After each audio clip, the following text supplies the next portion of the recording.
You know, anytime we're talking about health, we should know the first thing is to know the mandated food, and that is dairy milk. There's dairy, milk, and other milk products.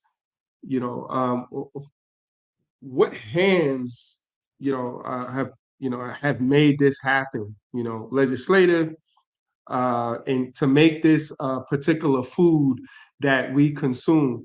When the reality is, dairy, for Black and brown folks, is harmful.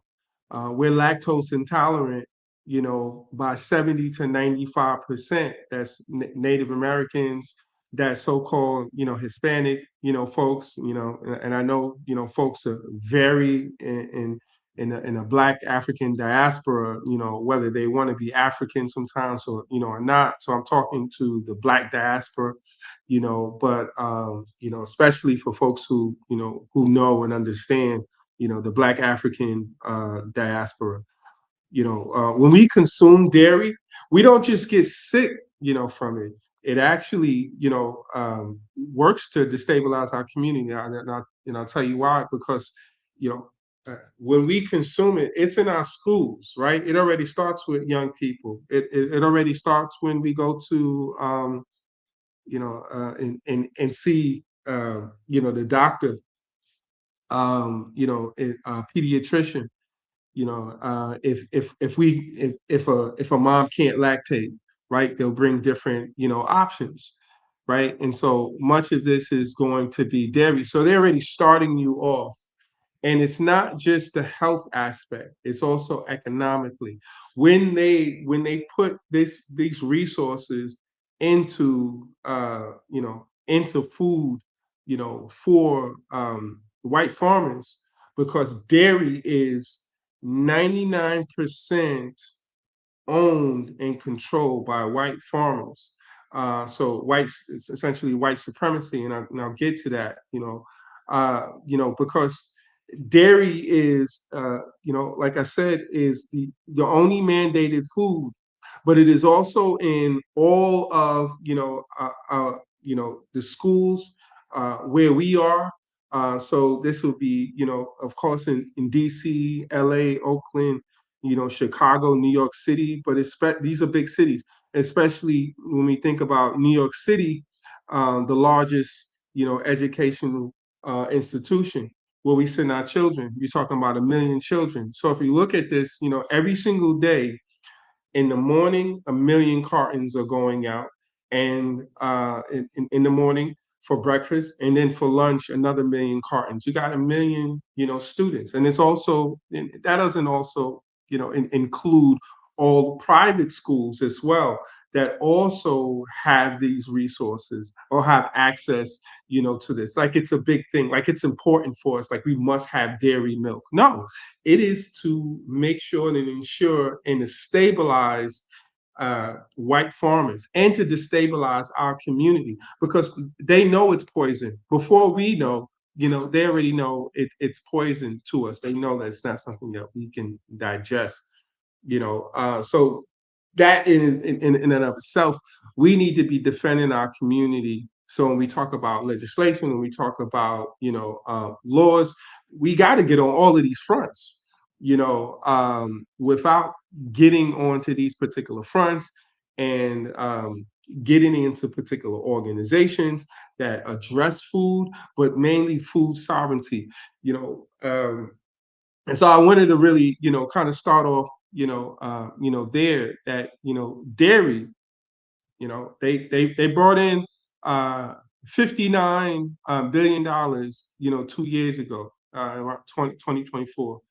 And in this year, they're already up to $70 billion. Here's the problem. Here's what people are missing. Dairy has declined in sales. Now, these are market sales. These are like sales when you go to the supermarket, right? So by 50%, they've declined over the last 70 years. So it's not even something that our community is trying to purchase or trying to eat, but we're getting bombarded with it because of these commercial ads, on television, billboards, milk mustaches, even our community, would get paid for it. And therefore, folks become, part of that roster, right? They get fed, these money to keep our community into the same situation. Why? Because, anytime I hear folks who want to, they're gonna get the money first, you know, um, that's the start, for us. We always like we're gonna get paid for this labor. That was the first thing coming out. We gonna, as soon as we get here and we realize, man, we slaves, we thinking like, well, how can I at least get paid for this? When we gonna get paid? You know, uh, and so it is no, it's because it's no wonder why we have so many sellouts, because they'll still, pay us for that. They'll still pay us. But again, 99% when it comes to New York State, right, where you have the most children, consuming dairy, it's 100% owned by white farmers. New York is one of the top 5 states. So you have New York and you have also California. Now you're already talking about the 2 states where Black folks are, the 2 largest states, in the union. So if they can beat us on that angle and then come in 2025 at the top, right, and then attack WIC and attack SNAP. So we can't even get alternative resources for low income families, right? Because they'll have alternatives, and you have to fight for that. We've been one of those folks that fought for those, those fronts. Like you got to have alternatives at least. We know they're not going to stop dairy milk, but having alternatives at least will be able to address. We get skin diseases. We're talking about, so the eczema. Many young people, are being, uh, uh, made sick, in terms of whether it be eczema, whether it be, breathing issues, in terms of bronchitis. You can, I was one of those, those young kids who didn't know exactly why I was getting sick, but I realized that it was linked to bronchitis. I had chronic bronchitis, and so, but what do I know as a young kid? Right? And what do our parents know, or most folks in our community, when we're listening to the FDA, the Food and Drug Administration, we're listening to the United States Department of Agriculture tell us that this is safe food. This is, okay, it comes from the animal. It's natural. So it already breaks down our defenses, in that area. It already takes our resources. It already makes sure, the process of great migration, purposely moving us off of land, you know, it hits us on both angles. It makes sure that we can't even have land. So if we can't even have an alternative to the dairy so that we can grow ourselves. So when people are like, oh, why we can't do this, such and such? Well, I mean, I don't have to go into so many different pieces of, land that, taken, from us, not just Black Wall Street, Seneca Village, in New York, we had Skunk Hollow, in New Jersey, Five Points, Little Africa was actually in New York City. We have Lower Manhattan, which is one of the richest spaces right now. Frederick Douglass, lived there. But we essentially just consistently, and since we've got here, there's been a very sustained attack on our food supply. Even when we were enslaved, what was the main reason why they didn't want to give us enough food? We would hoard it. We would hoard it, and we would strategize in terms of trying to escape and getting away. So food was always, a method of attack. It was always, an attack. And it is very, important that we, deal with this particular attack and build up our defenses, when it comes to, our food system. But the proper, understanding we need to have is food sovereignty, that we decide, how we get food, how we grow food, what the labeling should be, what should be in our food. We don't want pesticides. We don't want pesticides. We want organic food. We want regenerative, growing practices. Then that's what we want. We need to decide our community. We need to make that decision of,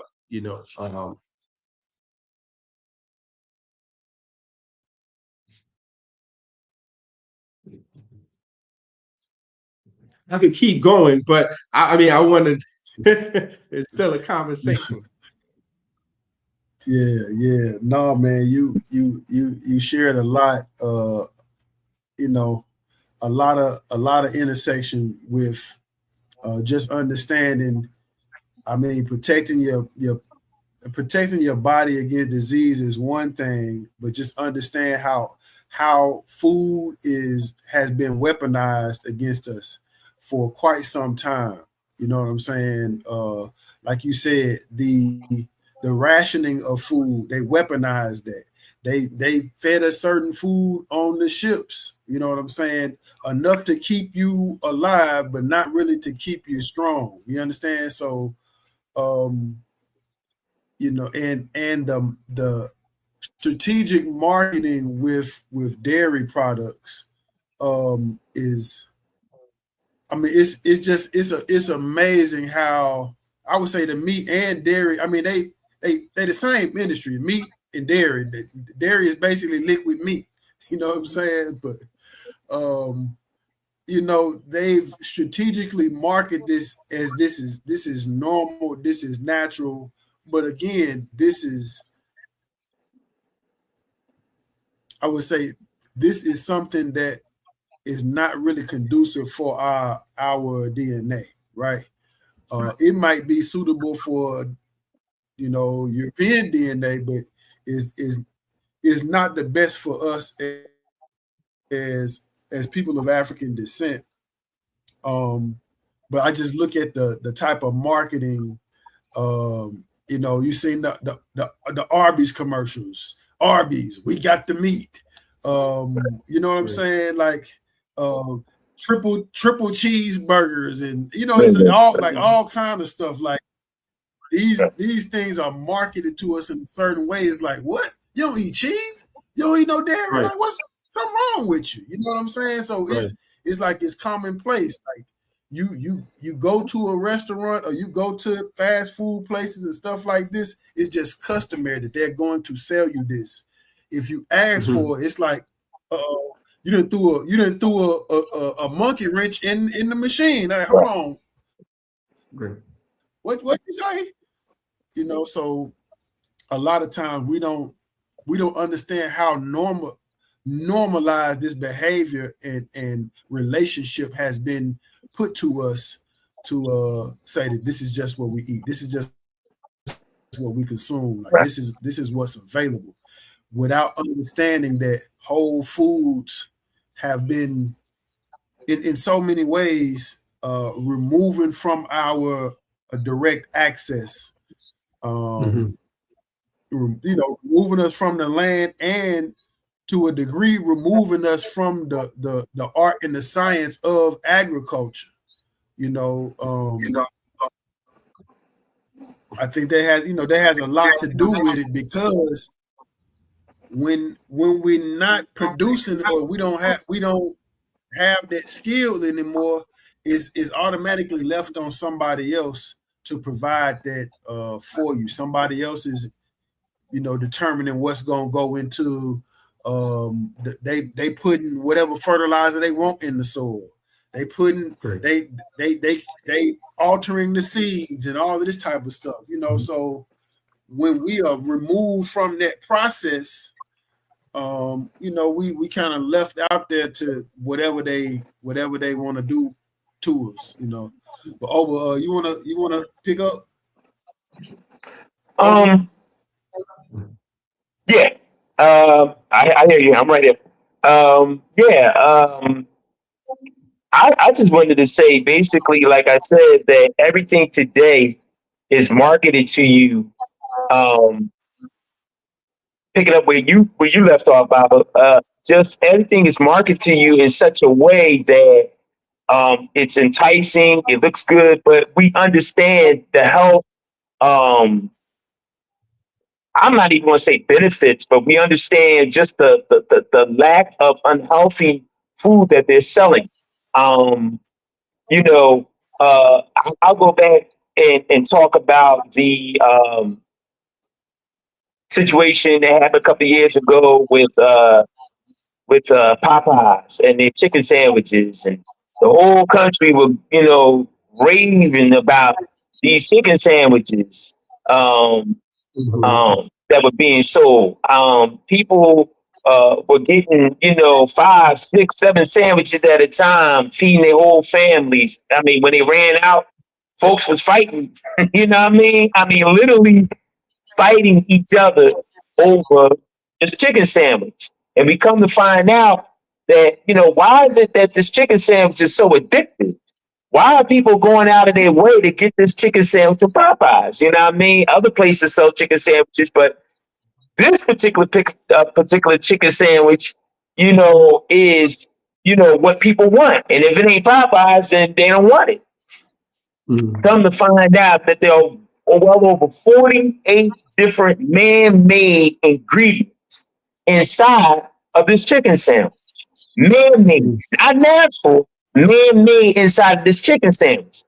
So there's an addictive property within this particular chicken sandwich that nobody's talking about, that nobody's recognizing that there are man-made artificial ingredients put into this chicken sandwich that make it so addictive.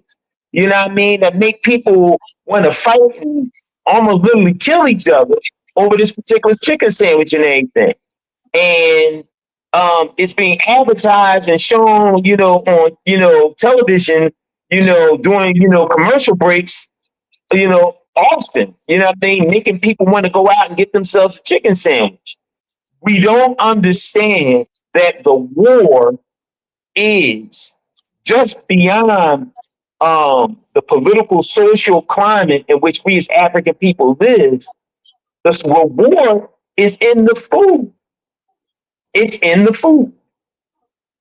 I mean, when you don't control your own food and somebody else controls the means of production in terms of your food, basically that particular individual who controls the production of your own food controls your soul. And we are not in the position where we control the production of food, you know what I mean, in the quantities that we need to be able to feed and sustain African people or Black people. So this is a war that is being waged on us. And if we don't come up with an effective strategy, because it has to be solution based, then what are we here for? I mean, what are we even, doing this program for? Why we even have this campaign, that speaks to the state of, that we're in, what I mean? That we're in a state of that we're in a Black state of emergency, present, today in contemporary 2026.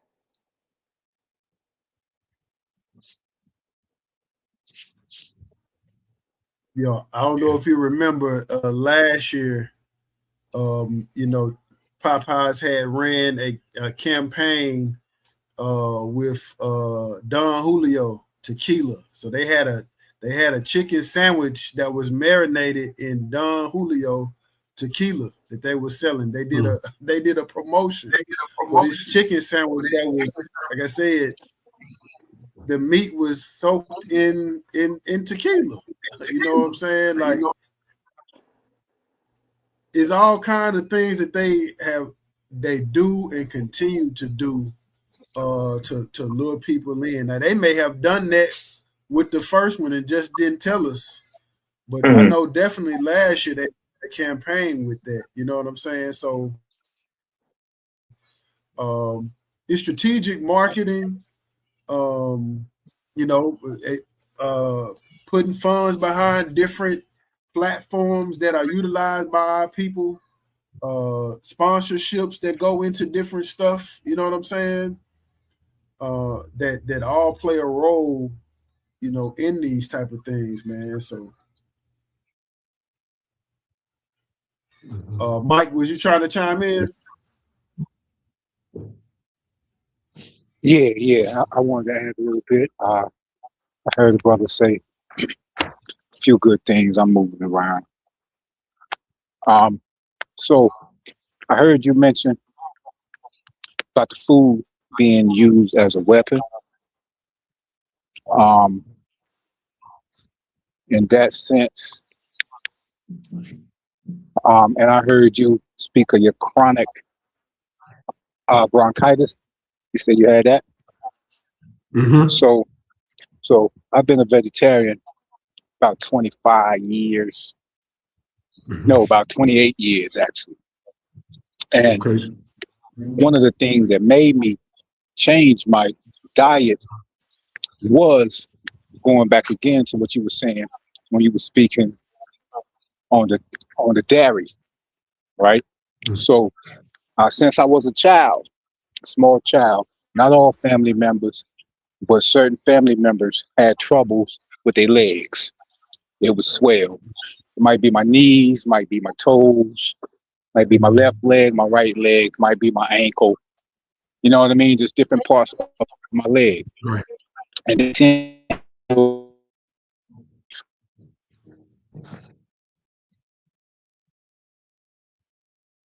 I would ask the doctors, what's the problem? Do I have gout? Do I have arthritis? Um,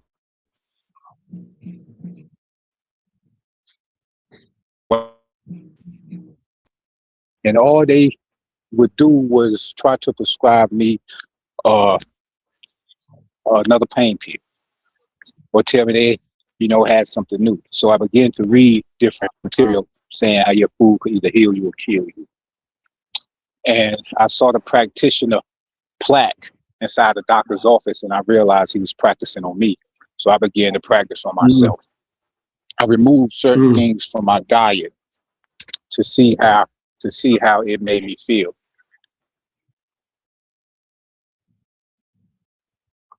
First things, I was eater, but I ate a lot of ice cream and I drank a lot of milk. Once I removed that, about 75% of my problems went away. And I began to think as a child when I was be at home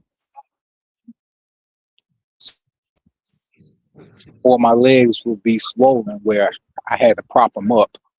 I'd probably be propped up eating a pint of ice cream or have my legs propped up drinking a milkshake or something to that effect. I'm saying that to say because I never gave my body a time to get it out of my system.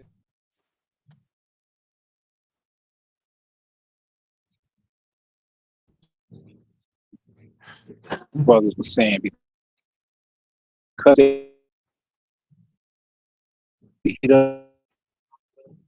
we You breaking up, brother. blood pressure. They constant. Oh my bad. Yeah, I said they constantly feed this thing.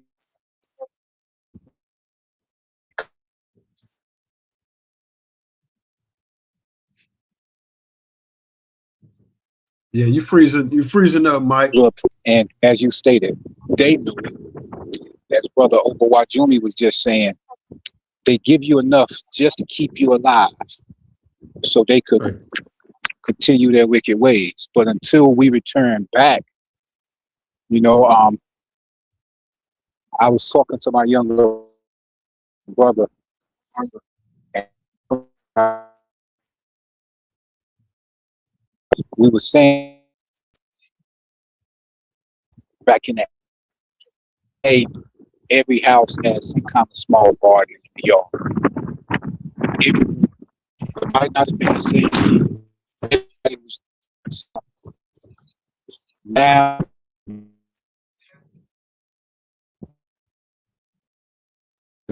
there is a shift happening. So I am seeing more gardeners.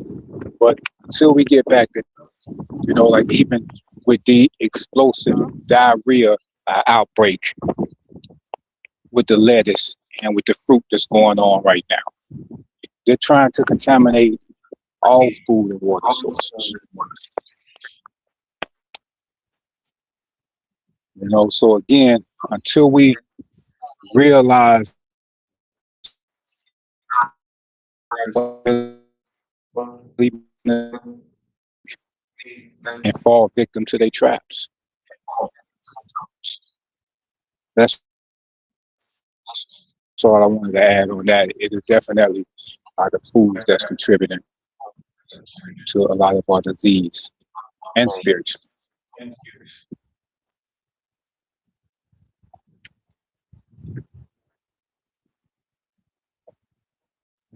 Yeah, your connection was breaking Real up bad. quite a bit, Mike. So yeah, you was kind of in and out. My bad. But so Brother Omowale, so I was reading it said that you are a fighter or boxer, martial artist. Yeah, all of that. Yeah. All of those. Right. Boxing, kickboxing, and mixed martial arts. Yeah. Okay.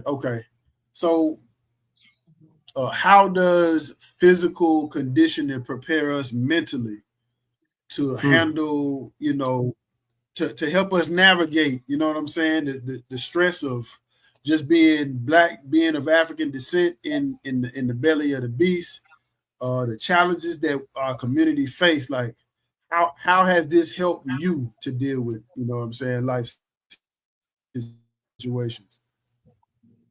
Oh yeah. Great question.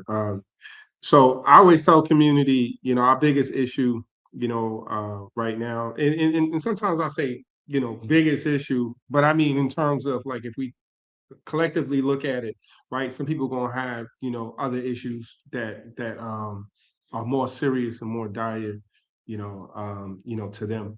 But when I think about it overall, just being under a system that we get forced into, and we had to force our way out of bondage to essentially do jobs that we were forced to do for free, and literally forced to do it for free. And so when I think about that our main issue is going to be this colonialist holdover.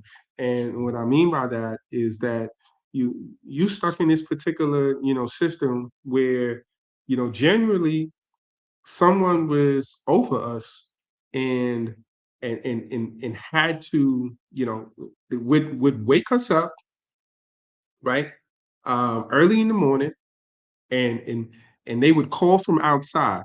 This is broken down in Frederick Douglass's narrative, and I believe every single viewer should read that, because it essentially breaks down this this process, not just within slavery, but how someone actually beat slavery to a point, individually, where like people don't even know, like Frederick Douglass, you couldn't touch him. He didn't let white people, touch him. We talking about, when we would think that we at his level, it's crazy because we get this journalist, who's coming at us, but really this dude he could grow food. He go build you a house. That man would, he's the first person to go into the White House. He's the first person to critique, elected officials. Here's this man who was, enslaved, has a fight at 16. White dudes, beating him too much, had broke him. He said he was broken, and people should see what that looks like, because he gives you a clear description of someone being broken and then being repaired.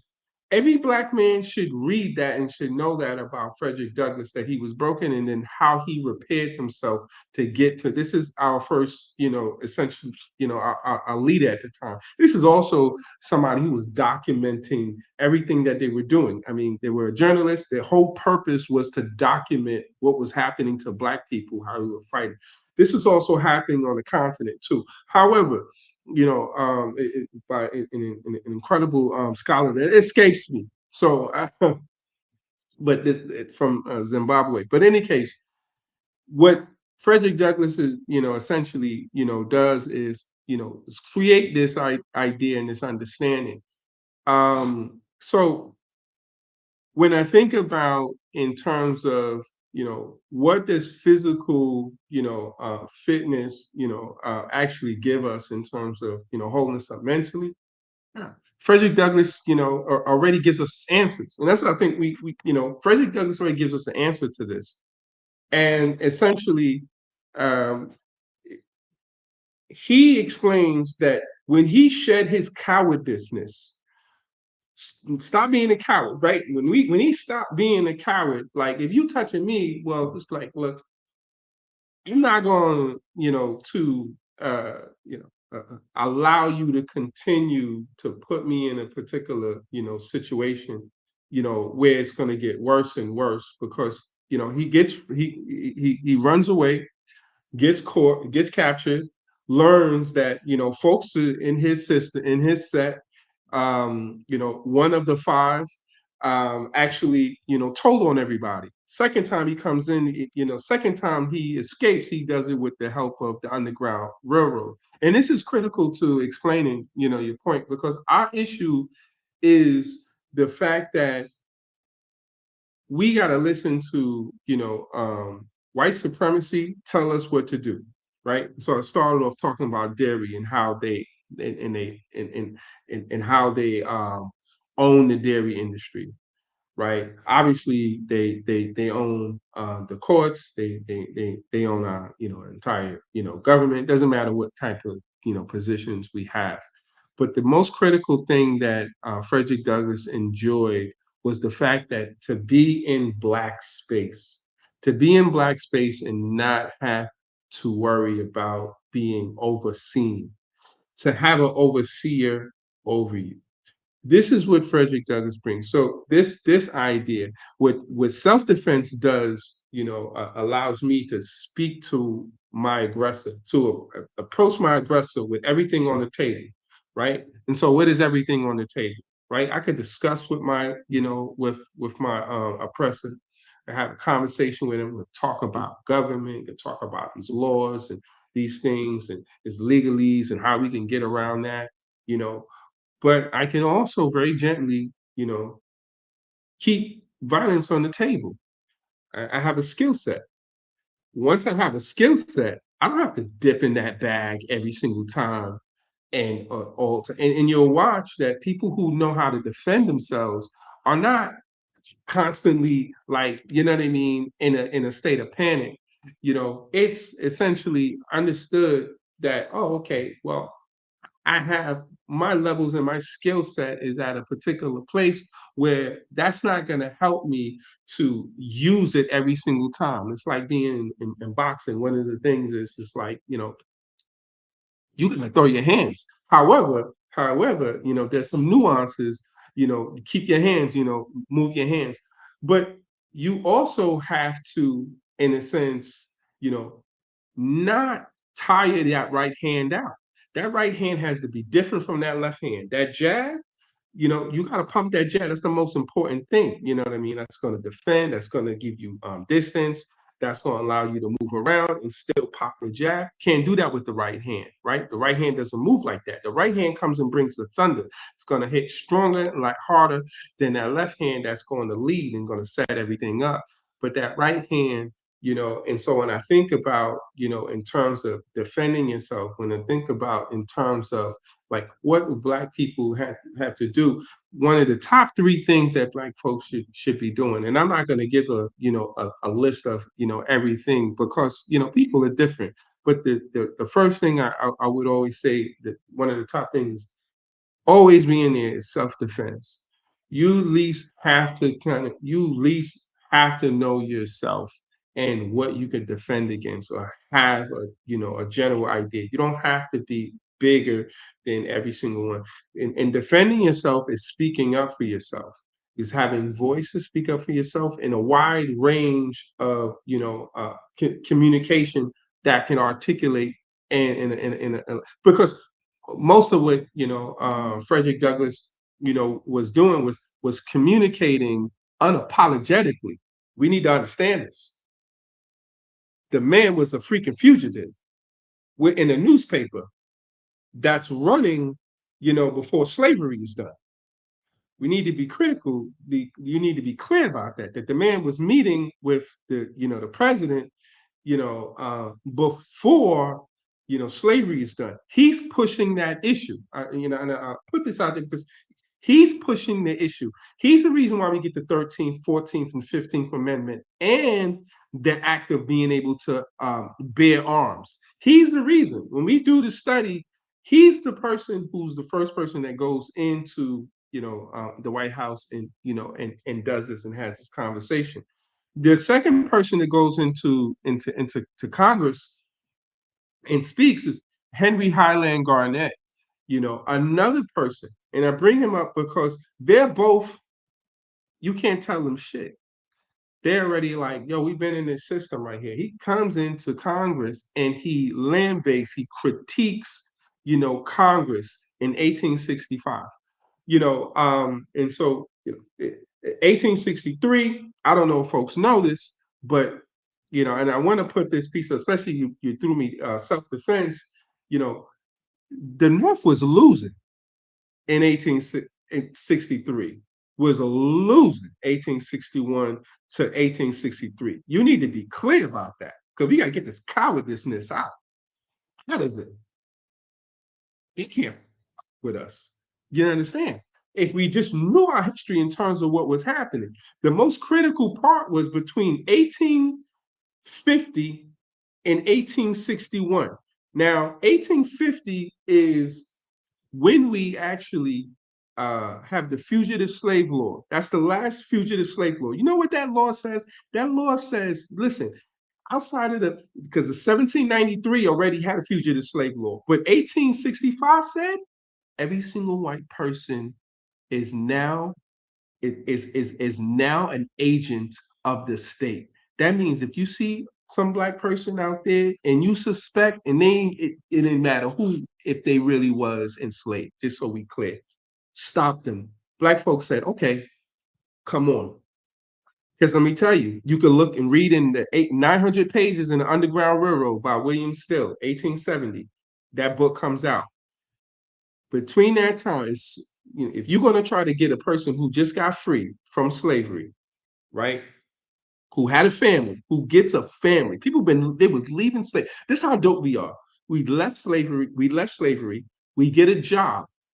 We're able to get a job, we're able to get married, have children, and we looking, however, nice, whatever the case. Even running businesses. You think you're going to try to get that dude back to slavery? You're going to get shot. You're going to get killed. They're not going to, you couldn't push. So this 1850 was the most serious particular legislation against us, because it was just like, yo, return them back to slavery. So that's what's happening. They get away, return them back. So between 1850, so this is what's happening between 1850 and 1861, because 1861 starts off the Civil War. They're losing. The North is losing between 1863. The exact month, I believe, it's in the summer. It's in the summer, June or July. When they come in, when they bring black folks on, Lincoln has to be pushed. Frederick Douglass is lobbying and specifically talking to Lincoln and everybody, right? His team. And he finally gets through. He's like, yo, what you want to do? And so Lincoln first, he's like this, all right, okay. This is the first step he does is we're going to emancipate folks. So emancipates, black folk. Black folks already running away. That's game. That's already game. We're already running away in huge clusters, huge groups. We're literally running away. We scared. They scared of me today just walking around with a couple of dudes. Come on. Come on. There's stories in the Underground Railroad with brothers pulling out guns. There's the work in that black women. I mean, we know what Harriet Tubman was doing, but that's just one example. They gave us one example, and then now, this is all we know. Oh, that's all we know. There's hundreds of stories of folks just like, I mean, they talk about Harriet Tubman. David Ruggles freed like 3,000 people. He freed like 3,000 people in New York in a matter of about 7 years. In a matter of about 7 years. There's folks on different angles, So I will bring it back to our main issue is colonialism. Anytime, whether we're gonna go into office, we're gonna run for office. They're gonna heckle us. They're gonna try to turn us around, right? Whether we come and we speak and we LeBron James. It don't even have to be anybody heavy. It don't even have to be anybody significantly political. LeBron James. They're gonna use so many tactics to basically keep us in a situation, and it is just scrutiny.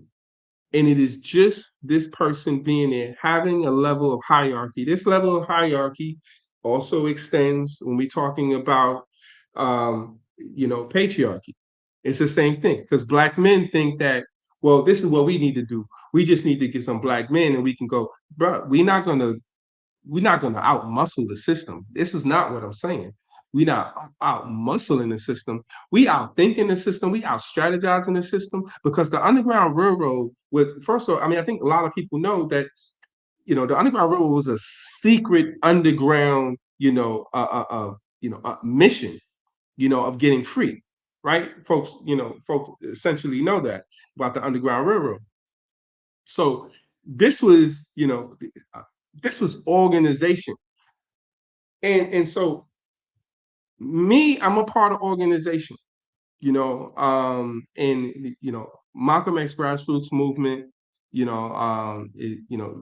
been doing this work for decades, in terms of land, food, and climate. These are the elements that I mainly, focus on and address. Liberation Farm and growing food, but also connecting it to the urban areas, and like in New York, like Brooklyn. Brooklyn is the most concentrated, black space in this nation, in this country. Okay, you got that borough has 3.5 million people, more than some states, many of the states, right? So you're talking about all these particular black people. So what we do is we organize them. So I'm an organizer by trade. Before I'm a farmer, you know, but I've been doing urban agriculture and rural agriculture in the last 5 years, but for about over 15 years, essentially growing food and knowing that we need to grow our food, but we also need to talk to a community and educate them on food. It's a lot of things. Of course, we got to get folks to drink more water. You know what I mean? But whatever they could possibly do, they can start there. We don't need to make it difficult for where people start. It'd be great for people to be in organization, but at least if they could, drink water and they could be in some particular, type of organization. So, because if a thought is not moving in a movement, then what's happening? You know what I mean? Then what is happening? And great things can happen, outside with discussion. But organization is going to, move things. And that's also where I'm thinking when I'm thinking about self-defense. So self-defense is not just like, oh, somebody's gonna touch me and my hands are up. First off, self-defense is already activated before I even get in a situation where I gotta put hands, up. you know what I mean, and defend myself. I'm already thinking, you know, self-defense. My body, you know, the awareness, you know, is going to be a major, you know, asset to you. And that's also going to be, you know, critical. And that's one of the things that you learn, you know, in with self-defense, just having awareness. So, but I would say, you know, ultimately we need to have Black space. Otherwise, how do you have a conversation about relearning your language?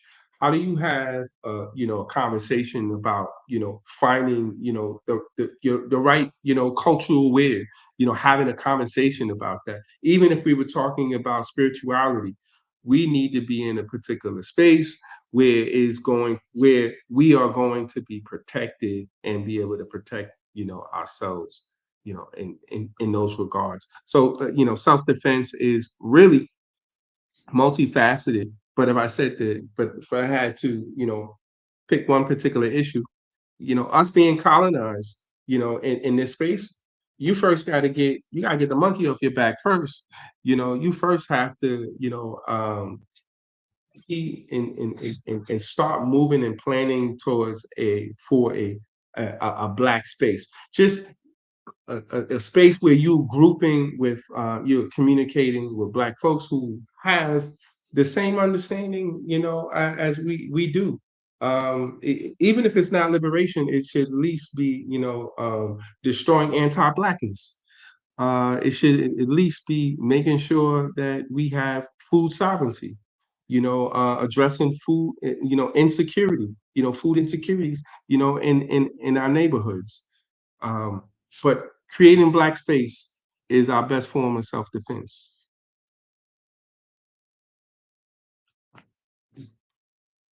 Yo, you mentioned about awareness, and that's something I talked to my youngest daughter about. You know, she's been in she's been in taekwondo. She's 7. She started taekwondo at 3. But you know, I talked to her about, you know, the the first part of self-defense is self-awareness, like understanding yourself, understanding your surroundings, understanding, you know, our story. Like all of these things help to protect and defend yourself from a wide range of different things. You understand? So, you know, the attack upon us is multifaceted, and that awareness is very critical to understand.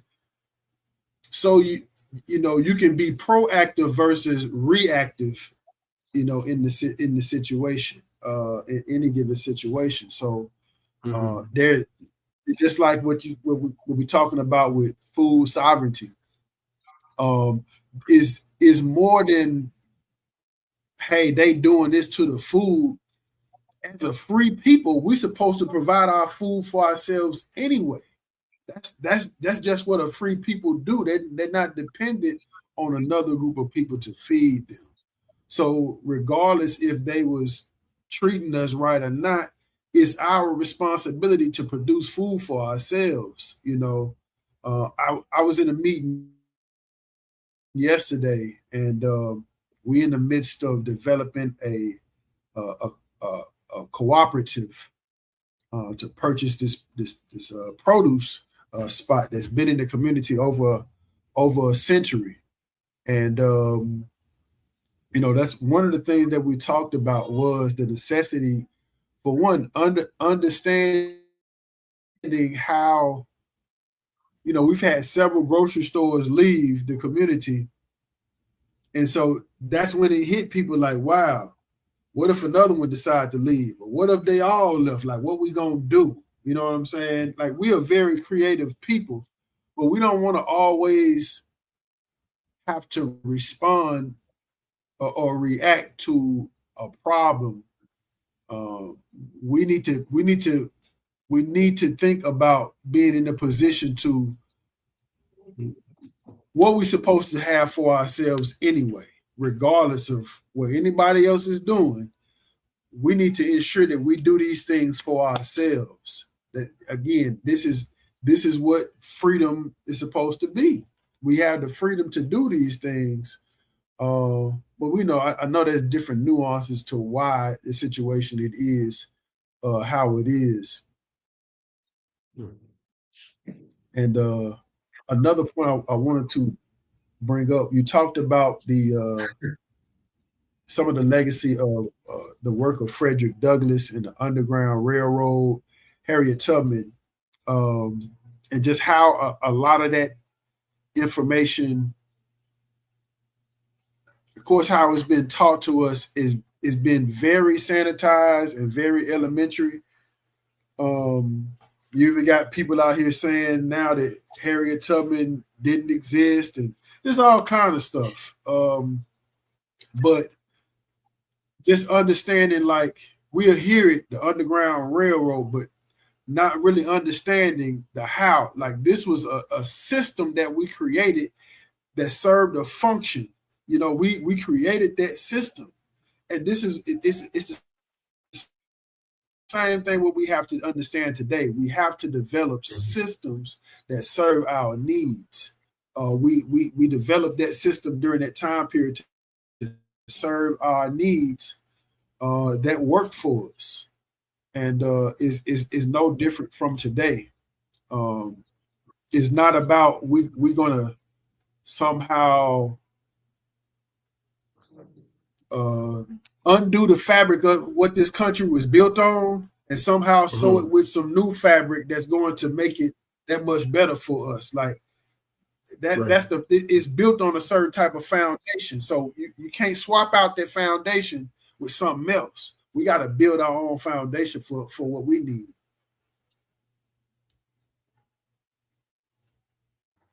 Yeah.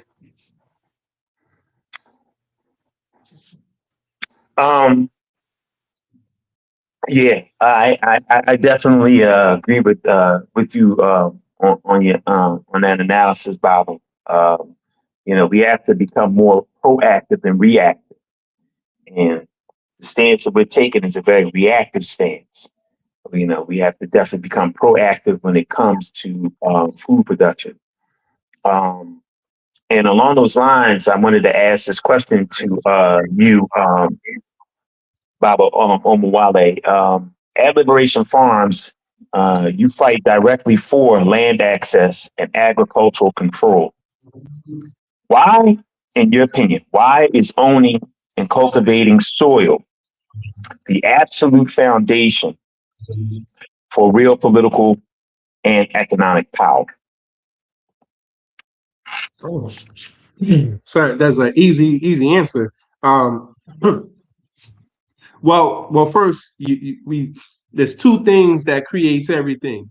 You know, two things that create all of the items that all our materials, you know, our consumption. You know, and it essentially is, if it's not even including water, you know, we either getting it, you know, right on the ground, right, underneath the ground. So whether we talking about agriculture or we talking about mining, that's where we find all our resources. And if you know, and if you notice, you can't create anything. You can't, you know, build or create anything unless you have, you know, access to land, right? You know, so without the land, that would be the green on top of it, you know, the trees for the, you know, with the fruit, you know, our plants, our vegetables, grains, legumes, all of these, you know, these elements, or these resources that we have, they all come from the land. Even the minerals that we have that put us in this situation, and I give you, you know, an example of you know, how necessary, you know, these minerals are, you know, and we know the Congo in terms of the coltan, you know, but that's good that we've been talking about, you know, the Congo having these resources, Rwanda having these resources, you know, and the fights that's going on, you know, on for all of these different, you know, types of metals, that go into our phones, right?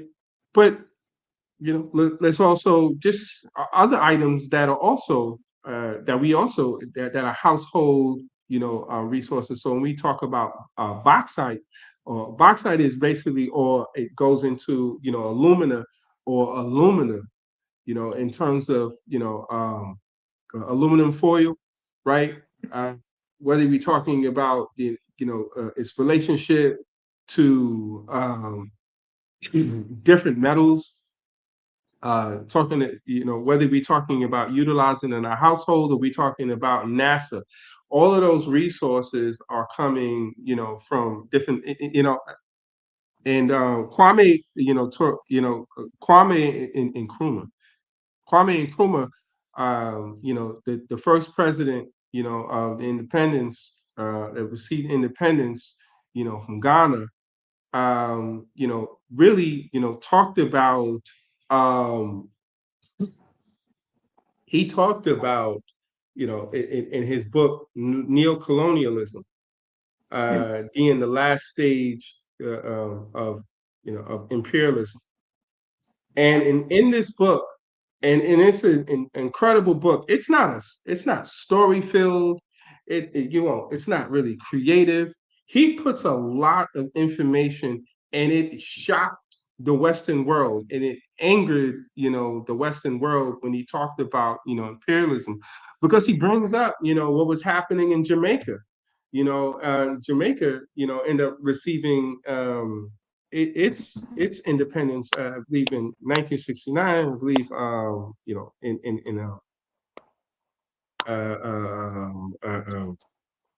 Ghana receiving it in 65. If I'm not mistaken, I believe I think that's accurate.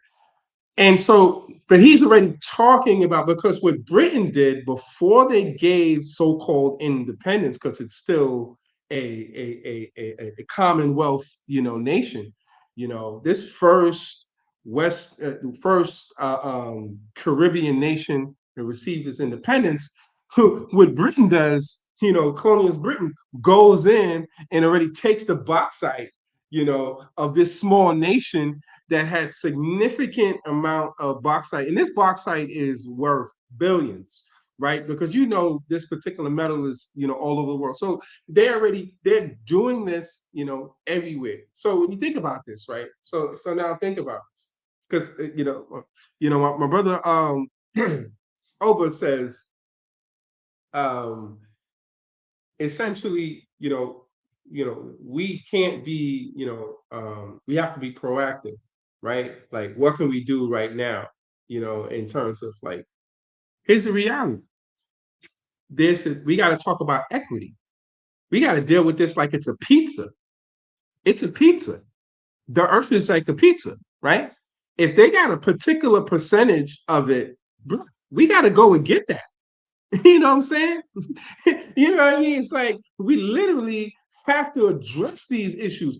When we like sometimes we communicating like as if like we gotta take what they took our percentage. We used to have 14% of the land in the US. We used to have 14%. That's pretty significant. That's badass. You know what I'm saying? Between 1910 and 1920, we had 14% of land. You know why that's great? Because we wouldn't be food insecure, because we had 14% of the population. We were 14% of the population, and we had 14% of the land. So we could grow food. We good. That situation, we were already ignoring, white folks. So we shouldn't get that we trying to, follow what they're doing. We're trying to do commerce. We're trying to do business. You know what I mean? We're trying to do exchanges. What happens is white supremacy is like, hold on a second, you're not making enough money for us. And we can't just be like, well, we're going to go ahead and ignore them, because what's happening is they took our land. You know what I mean? They took our land. Like, we're talking about, oh my goodness, You know, whether we talking about Rosewood, you know, and whether we talking about, you know, even in terms of like Laos Station in Indiana was very significant. You're talking about, no, this is, I mean, with Laos Station, Indiana was a great stop for, you know, for Black folks, because Black folks that was getting on that train was coming out of slavery. You know what I'm saying? And going into Indiana, going into Midwest. We were all over here in Midwest. But guess what? Underground Railroad. I also want to let y'all know, Underground Railroad was there. All the way Midwest, all the way North. That's how folks was getting free. Folks wasn't getting free by yourself, just individual. What? You're gonna stand out. You know what I'm saying?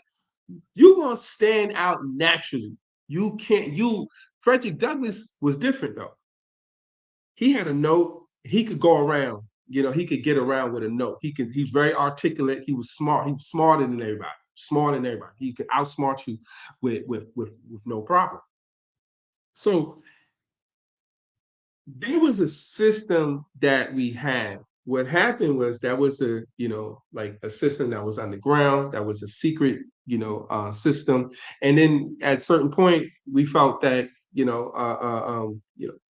it was no longer necessary, because they did it on codes and hand signals, all types of like this was they work with the African Methodist Episcopal, Episcopal Church. You know, they work with the African Methodist Episcopal Zion, you know, church. And I mean, so many different spaces, you know, and it was AME Church that actually filled out the infrastructure, because you could hide in the churches. You could pretend that, I'm just here just worshiping, but meanwhile you're organizing, you're creating a system. So I just wanted to, make sure, that I pointed that out. But I also wanted to, before I get it, too far, I'll make this connection to, in terms of this work that, that we're doing today, that historically that's been done before me, and that, we're really just trying to, work and learn from these notes, because Ella Baker has a great notes, in terms of organizing and being on the ground, many different, parts of our history, beginning, when we got here. It's so many tools and so many tips, for us to actually learn and, and benefit from, but in terms of the work, today. So once I realized, okay, they took this and they took this particular land. Well, how I'm looking at it is like, I just need to get on the land just a little bit. This is, I mean, I know a lot of folks are like, nah, I gotta own it, and I gotta purchase it. You just need to get on the land. That's the first step. You know what I'm saying? Step by step, little by little. Because, like, I'm not gonna tell you we own particular land. Man, we had so many battles. I don't even think, we've taken the USDA to court, you know what I mean, and pills. And we actually won and we actually lost. So we've taken them to, to court on the federal level, and they tried to, and they essentially undermine us, and they do that today. That still happens today. It's this administration, but also the previous administration. It's no different. We did a FOIA request. That's a Freedom of Information, Act. So we basically asked the USDA, or the state, give us the breakdown of, the folks who have, all of the people, all of the demographics, folks who have been denied these resources. And then, that essentially 35% of Black folks are denied, whereas average farmer, we're talking about no race, is 8%. 8%, only 8%. The average is only 8%, because it's supposed to be easy to go get funds from the USDA. Yes, that's how crazy it is. But the reason why we are that bottom class, and folks are like, why are we the bottom class? And then sometimes we be pointing fingers at each other like, nah, you. How are we the problem? Well, we ain't never. How are we going to be the problem when we were just coming out of the situation? However we deal with this particular situation is going to be, it makes sense, you know what I mean? Because you in colonialism, how you going to blame yourself for being, how you going to blame your children? How you going to blame the person across trying to deal with colonialism? You ain't dealing with colonialism no better. No one is. So we don't look at it from that, that particular perspective. I don't look at it from that particular perspective. We have to recognize that we're in a particular situation where our land is taken from us and we are the bottom class. Now, what does that mean? That means that other cultures, other peoples could come in and be in our community, be there for cheap, right? Our housing is going to be lower, right? Our housing is going to be lower, right? So that's not an accident. We already know what happened with redlining, housing. So folks are going to already be in our community. They're already going to make food. They're going to have food in our community, all types of elements, and everything is going to be against our best interests. And Malcolm X already told us, so this ain't even new. You know what I mean? In the Ballad of the Bullet, and he said, even when we go into our community and we try to patronize, we still, have resources going out of our community. So once we recognize that, that's why. So I want to be clear that some of us could be able to, purchase land for whatever the case may be, because you know how the state works. The state can't put us all in trouble. The state got to give some of us money, right? If state don't give some of us money, well, then you know what I mean. They'll be fearful of us rising up, and that's a big part of between that 1850 and 1861 I was discussing how but so we're going to be that class of folks that people are going to eat off of. We're going to be the consumer. So we're a consumer class, but I constantly see that we attack each other because we're the consumer class. We were made the consumer class. We are made into the consumer class. So we just have to get on land. And so once we get on land, we can actually start grow food. So one of the things that we do is we grow in 2 different spaces. They're not huge space. Well, they're huge spaces, right? But there's a small, pieces of land, an acre here, just about an acre, here. And these are 2 different spaces that we grow food, and that's garlic, that's okra that we're growing, now. That's that's squash that we're also growing.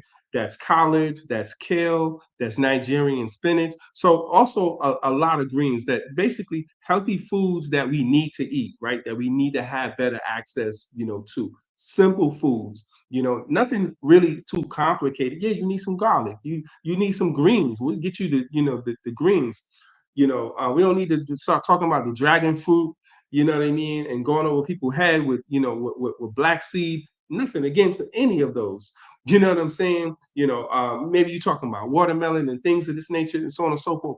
So it's all necessary, but you really got to spoon feed folks. So we grow these foods and we spoon feed. We're gonna bring people to the land. I already know right off bat, most of our community are so far removed from being on the land, don't know what to do with the land.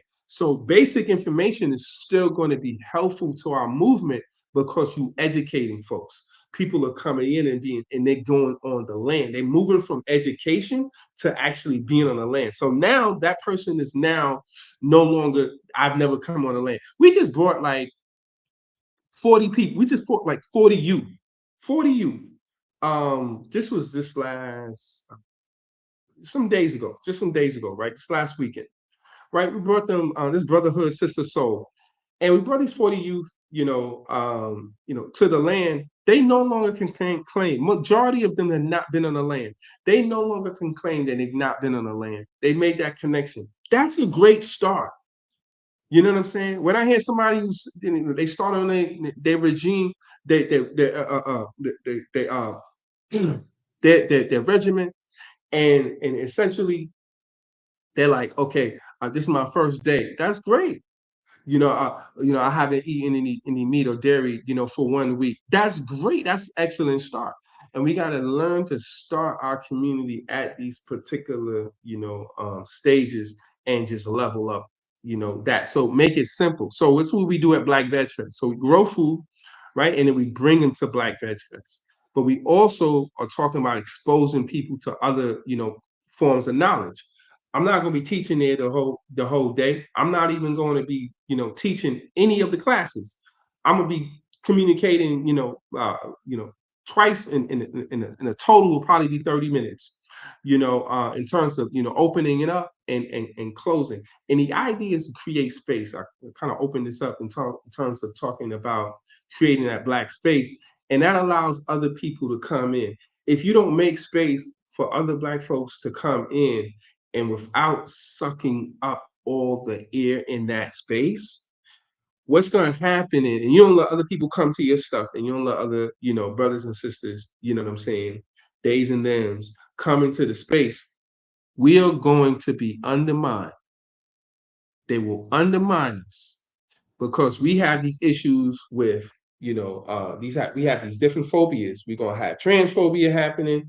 We're gonna start being like, okay, now our issue is, these gay folks over there. When did they become the issue? Why the white supremacists not your main issue? Why you over here and then focus over there?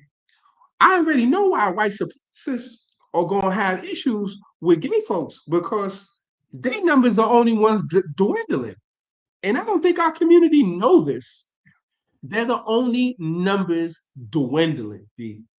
I mean, what I'm saying is they have high mortality, right? And I believe Dr. Cress Wilson already talked about this. You know what I'm saying? Already talked about why that is the case. It's genetics. So they got high mortality, and they're gonna have low birth rates. So that's why they're saying about 2050, white folks will be, the minority, right? So why am I gonna have issues with white folks who don't want to procreate? You know what I'm saying, with other white folks? That ain't my issue. Why am I gonna have issues with other immigrants, who come? Like, they got an issue with immigrants. Notice how they tackled it? Oh, we gotta get the immigrants out. How they tackle Black folks? Mess with their food. As soon as they came in 2025, look, everything that started with 2025 started with our food, and still incarceration is going to be the number one for us. They're going to incarcerate us. But guess what? We number one in incarceration. But then who's number two? Mexicans. You know what I'm saying? White supremacy know what it's doing. They know what they're doing. Get us to fight, you know what I'm saying? Get Black folks to fight with other Black folks. Oh, you from the Caribbean. Oh, you African. You know what I mean? Oh, you know what I mean? You Black. I mean, honestly, like, this becomes, our, main, issue. I didn't mean to be too long on that, but I wanted to make sure that we simplify it. Yeah, you're fine. You're fine. You're fine. You're fine. And so Black Veg Fest tries to spoon feed these things so simple and easy. We make it free, right? And so from 12 to 7, we make it free, and we make sure that we have dozens, scores of vendors, especially food vendors, who are cashing out, who are basically selling out their entire business, right? Because I ain't against economics if the economics is right. You understand what I'm saying? If we can make sure, and guess what? When we talk about these Black businesses, hold on, they vegan, right? So hold on, but what's the demographics look like of the people selling the food, right? First off, they're 100% Black. So we're talking about, you understand what we're doing? 100%, right? We saying 70% of these vendors happen to be Black women. 70%. That has an impact. The attendees, 70%. Our volunteers, 70%. Our board, 60%. We, and what does this mean? How does this have an impact on Black Veg Fest as an event? Well, you rather have Black women around or fellas? Tell me. I mean, I don't know. What makes it cool and copacetic at an event? A space. I think I might want to have some sisters around. You know what I mean? More sisters around. You know what I'm saying? I'm not against the brothers being in the space, but it creates more of a family atmosphere. It creates more of a space where it's going to be you're more likely to have a great time when you have sisters in the space, and they help curate the space. And when I said the volunteers, essentially, they're more than 70%, Black women, and particularly Black women. And we have other folks in there, but when you're talking about folks on our stage, only Black folks come on our stage. It don't make sense to have folks, and if it was going to be other folks on it had to be a good reason. Now we'll have other folks, of color, on there too. But this is about equity and how we actually make our voices heard. How can we make our voices heard in a space that is just talking about, health, and we want to make sure that people know we're talking about Black first, Black Veg Fest. And so we just want to make it simple and easy. And we also don't want to, bang people over the head on like, oh, you got to be vegan today. Or you just got to do this and so on and so forth. I'm like, you're just going to turn people away. That's not organizing tactics. You know what I mean? Like that's like we don't even do that. And so we've created this, and I've, I brought this in around 2014, but we didn't start Black Veg Fest until 2008, 2018. And we wanted to make sure that we had fun, because I'd been to all these places, like I've been in several places in Europe talking about veganism. I've been on the continent. I've been in Asia, India, talking about, veganism. And you would be surprised how much they want to hear from a Black man, talk about this at the way that we communicate this, this issue, because we address this, and connection in terms of growing the food and making sure that there's easy, simple access to our community, right? And so we just want to make it simple for folks without banging them in the head and giving them resources. Because you know what I learned?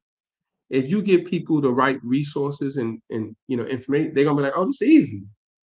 The food and the listen, hey, the food is good. A lot of times people be like, hey, that's all I needed. Hey, I'm like, I didn't even know they could do this.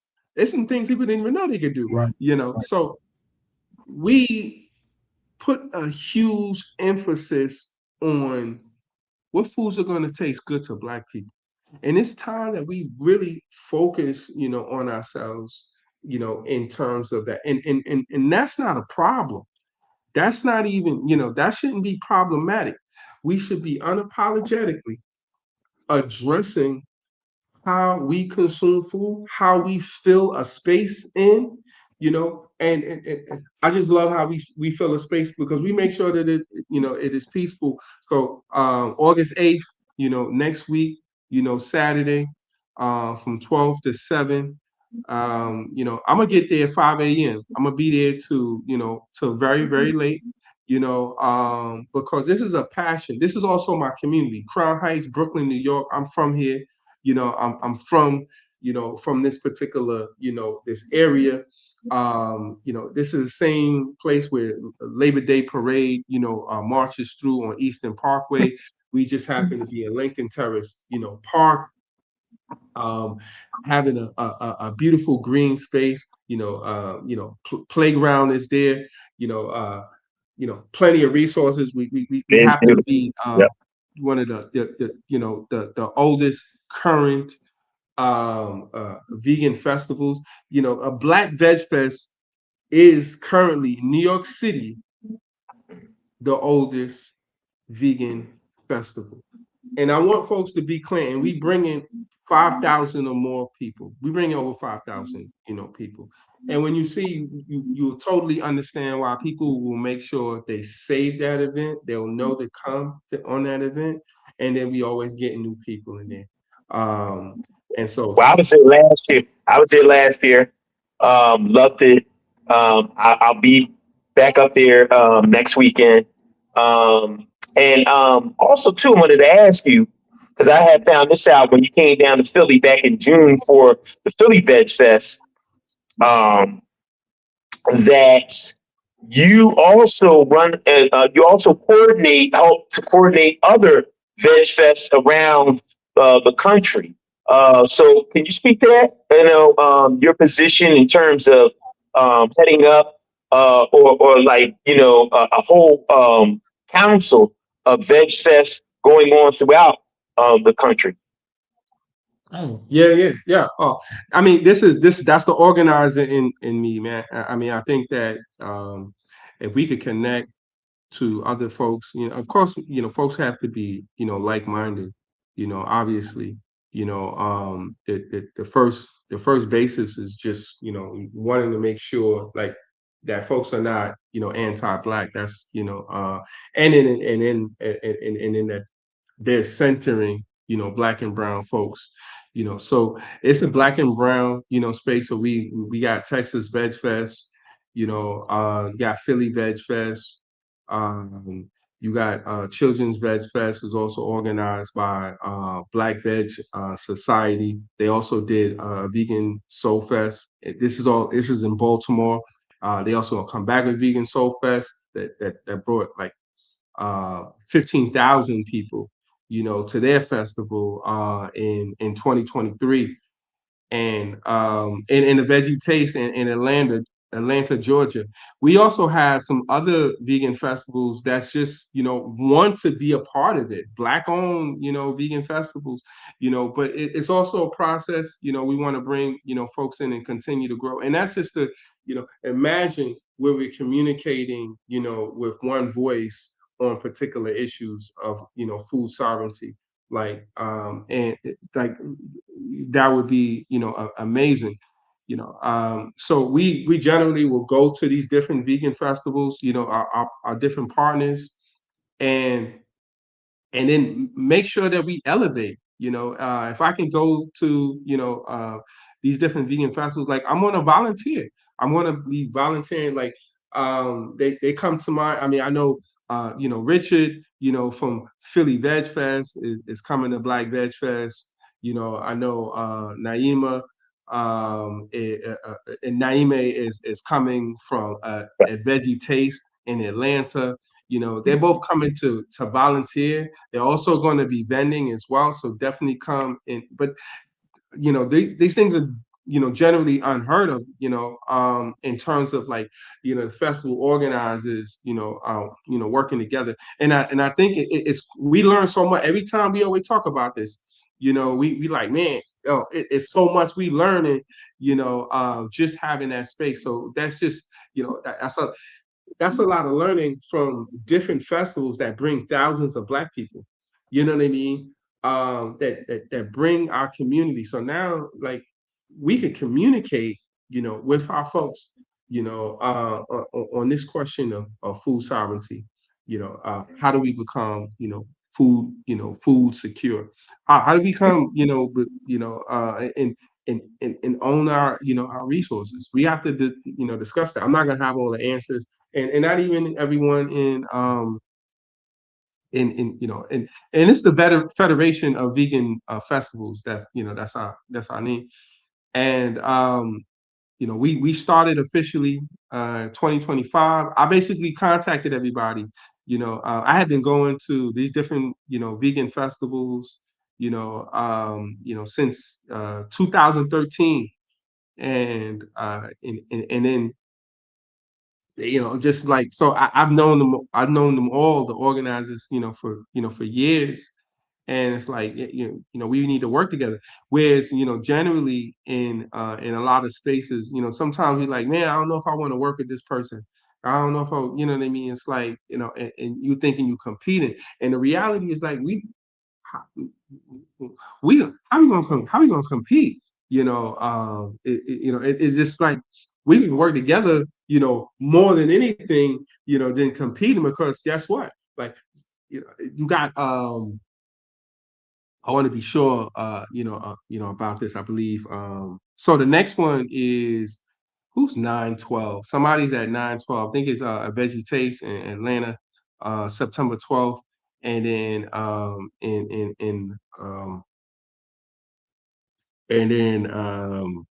the Texas Veg Fest is September 19th. And y'all can double check that. And so, or they might be, switched, but they're coming up. And but also August 29th, Children's Veg Fest in Baltimore, is also, coming up. So as much as we connect with all of the festivals, we want to make sure, like, so when we're representing Federation of Vegan Festivals, we're already, elevating, blackness, black food. We got to control, our food, for our culture, and that'd be something that anybody, should be interested in, right? But especially for our community, in terms of getting our resources back, redistributing, these resources and making sure we can hold on to them, is critical to a lot of our work. And Black Veg Fest and Liberation Farm is essentially, at that intersection with Federation for Vegan Festivals.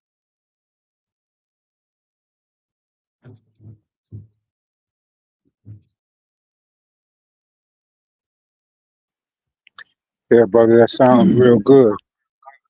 Thanks for all the work. We're going I'm currently in Atlanta, and I always go to the Vegan Fest with Naime. They're my peoples. You know what I mean? It's always a nice turnout every year. Let me ask you this, Brother Omowale. From your point of view, like you said, you don't try to beat people over the head about becoming a vegan. But I just wanted to ask this question. In your opinion, what are the attributes, or should I say, what are the benefits? Let me put it that way. What are the benefits of going to a vegan or plant-based diet for an individual? Well, the first thing when I dropped on, when I went, so first my process starts in 1994, and I stopped, consuming meat.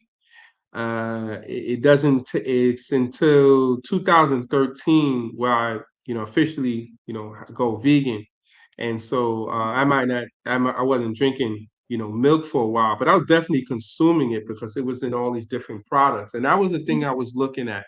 And the main thing that I found, and I asked other, folks who go vegan, and they say the same thing, because sometimes people don't talk about it, but when I dropped dairy, it was like, wow. And let me tell you, a lot of that phlegm, went away. You could also get a lot of that phlegm from oils, definitely, and you can get that in your system.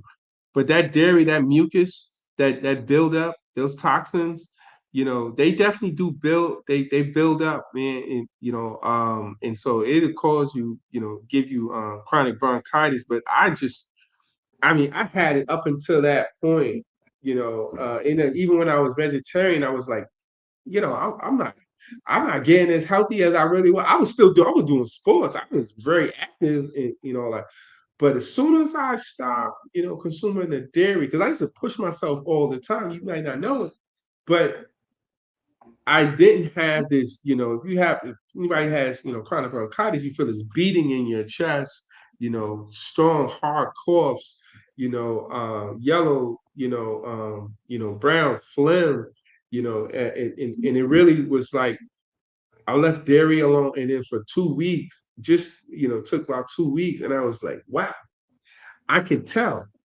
I could see with the impact, because also I was, I was also a fitness trainer. So I was teaching people to, like, you need to know your own body. And once you know your own body, then you really gonna know, what you're eating that's making you sick.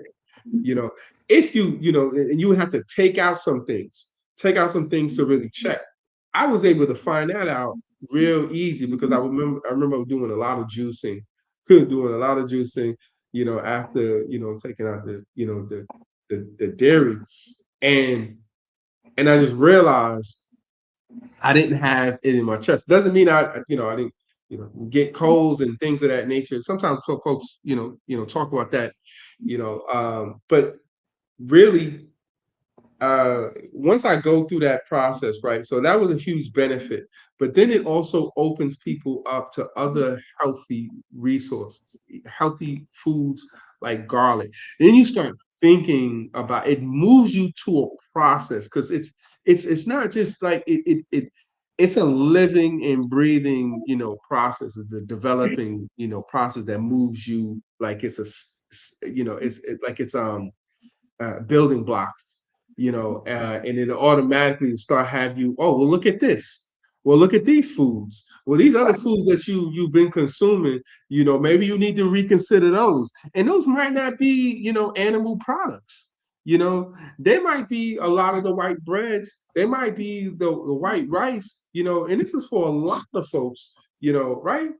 And so, but I especially had also, I didn't even mention that I had hypertension. That was my main reason for actually going vegetarian, and so, my brother had, just considered that. He didn't make that change, but he considered that, and I just listened to him, and started that process. That was, 1994.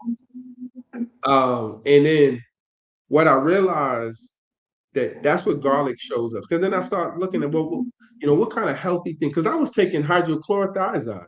Those are water pills. You take those, and that essentially makes you go to the, bathroom. You urinate, and essentially with thins the blood, and and it doesn't constrict, your arteries and so on and so forth. But I realized and I learned about garlic.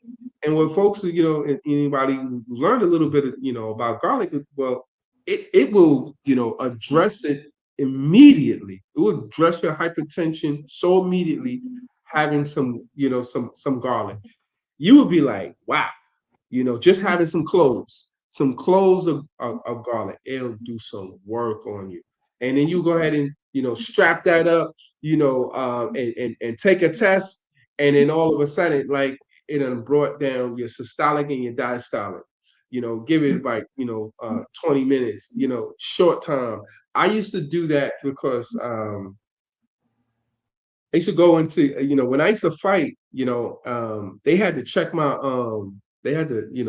blood, my hypertension. That's one of the, main things they have to do. Every fight, before every fight, the day of, every fighter has to go through that, right? So you fight hurt. People fight hurt. They'll be asking, they don't want you fighting hurt, but you ain't gonna be like, nah, I'm too hurt, I can't fight. Nah. So they're gonna test, they're gonna just see you and do all of that. They used to have me waiting, be like, yo, your blood pressure is up too high. You know what I mean? So they wouldn't just remove you from the roster. They'll wait a while. But I had to be removed once or twice, well, 2 times. That's how serious it was, where it'd be high. And so, but I had where I got to a point where it's like, I go get a juice. I'm gonna go out and go get it. Yeah, I'm gonna go out and go get a juice, right? This is like hours before you fight, because you gonna go through this like hours before. You go and you find a juice, it might be tough sometimes. People don't normally put garlic, in their juices and commercial, juices and things of that nature. You find it and use that. Go back in there. They'll be asking me, how'd you bring it down so fast? Doctors be asking, like, how you bring it down so fast? And that's mainly because a lot of vegans will bring up is like, they don't really get really real classes in nutrition. These doctors don't really get that time in nutrition. They learn about Western medicine, and they work on protocols and that medicine. Yeah, Western medicine, because that's where they making that bread. That's where they making that medicine, that money from them pills. They can get you on those pills, man. You coming in on a regular basis because it's doing things for you. And it's what the hydrochloric was doing for me. The water pills, like once I feel like I should get headaches, and so they would give you the ibuprofen and the hypertension and the water pills. So you would get both of those together because one, what hypertension does to you, it starts it starts moving on your mind. You know what I'm saying? It starts giving you migraines. You get these heavy migraines where you go to sleep. And so I just go to sleep, wake up, still got the migraine. We like right here, you thought it was a headache. Now it's a migraine, and so they might it'll stay with you for 72 hours. So it was excruciating. So I felt like, so I know how people feel when they go and they taking their pills and like, nah, I'm good. I'm gonna take these pills and I'm gonna be okay.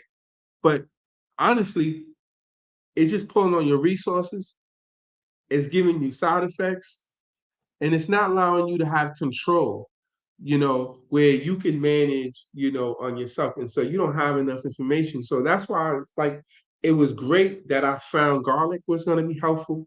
Well, I found like papaya and bananas were going to be helpful because they have high amounts of potassium. And so, many times, what I'm doing, that's causing my hypertension to rise. And sometimes it's just like you've been eating this way for a long time and eating this way, I mean, growing up in New York City, like what? We got fast food everywhere. What you talking about? Around the corner, on the block, at the corner, everywhere, middle of the block. It don't matter. It don't, just every single block, So what helped me was, really, like seeing that problem, me and confronting with that problem, and then, finding and learning that there were actually solutions, to much of that.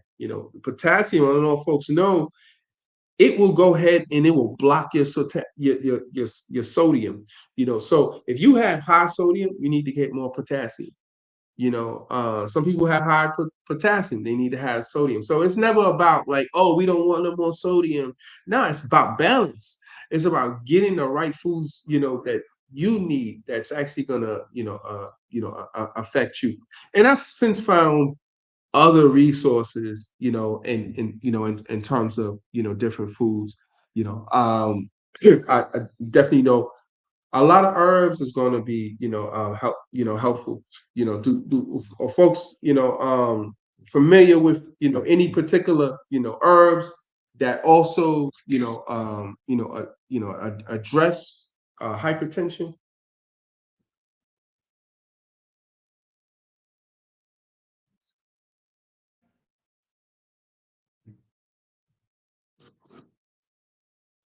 You find that,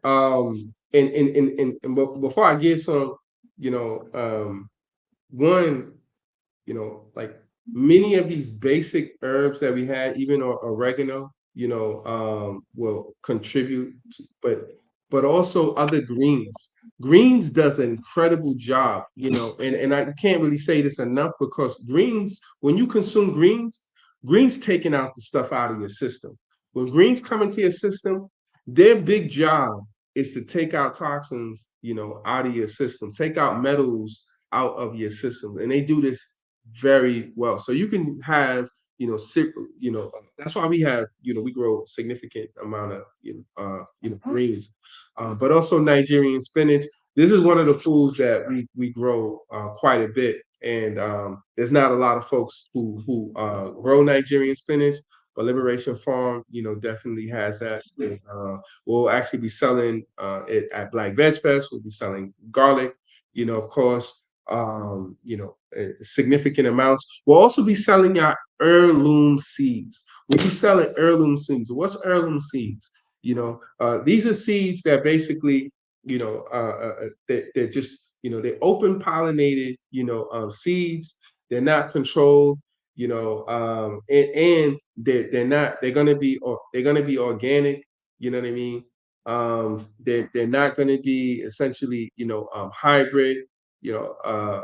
So this is, and this is also, they're grandfathered in. So that means like we get these seeds, but because we grew, these seeds before, so they're different they're later, earlier, generations.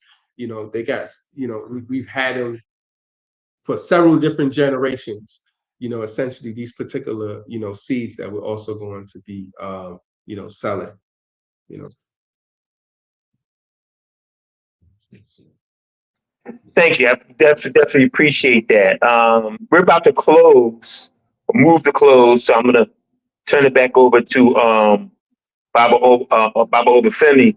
But before you go, I definitely want to get you. I would like for you to give your information, how to connect with you in Liberation Farms, how to get to Black Veg Fest next week at Lincoln Terrace Park in Crown Heights, Brooklyn. So forth and so on. But I'm going to turn it back over to Baba Obafemi.